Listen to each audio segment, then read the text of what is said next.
అందరికీ నమస్కారం. జై ఎన్ఆర్ఐ పాలసీ. నేను నా యొక్క యూట్యూబ్ ఛానల్ ద్వారా రాష్ట్ర మరియు కేంద్ర ప్రభుత్వాలకు ఒక విషయాన్ని గుర్తు చేయదలుచుకున్నాను. గతంలో మన యొక్క సీఎం రేవంత్ రెడ్డి గారు మరియు ఆర్మూర్ మీటింగ్లో అమిత్ షా గారు గల్ఫ్ కార్మికుల కోసం ఒక ప్రత్యేక బోర్డును ఏర్పాటు చేస్తామని హామీ ఇచ్చారు.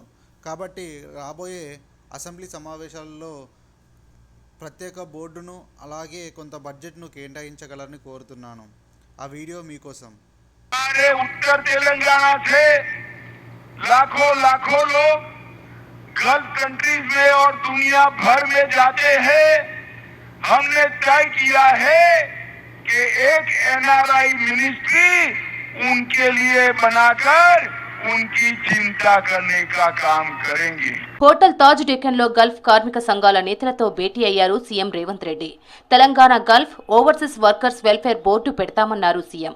గల్ఫ్ కార్మికుల సహాయార్థం ప్రజాభవన్ లో ప్రత్యేక కార్యాలయం ఏర్పాటు చేస్తామని చెప్పారు.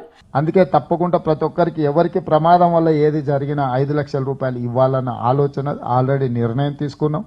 ఏ రకంగా న్యాయపరమైన సహాయం అందించాలి, అంటే ఇక్కడ ఎంపానల్ చేసి కొంతమంది అడ్వకేట్లను పెట్టి ఏదైనా లీగల్ అసిస్టెన్స్ కూడా ఏ విధంగా ఇవ్వాలనే దాని మీద కూడా మేము చర్చించుకోవడం జరిగింది.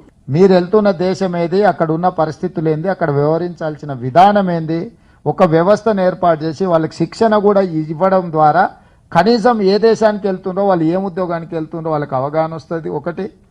రెండోది, అక్కడ యాజమానులతో కానీ ఆ దేశంలో ఉండే పరిస్థితులలో వ్యవహరించే విధానం. రెండు. మూడోది, ఏదైనా సమస్య వస్తే ఎవరికి ఫిర్యాదు చేయాలనో కూడా వాళ్ళకు ఒక అవగాహన.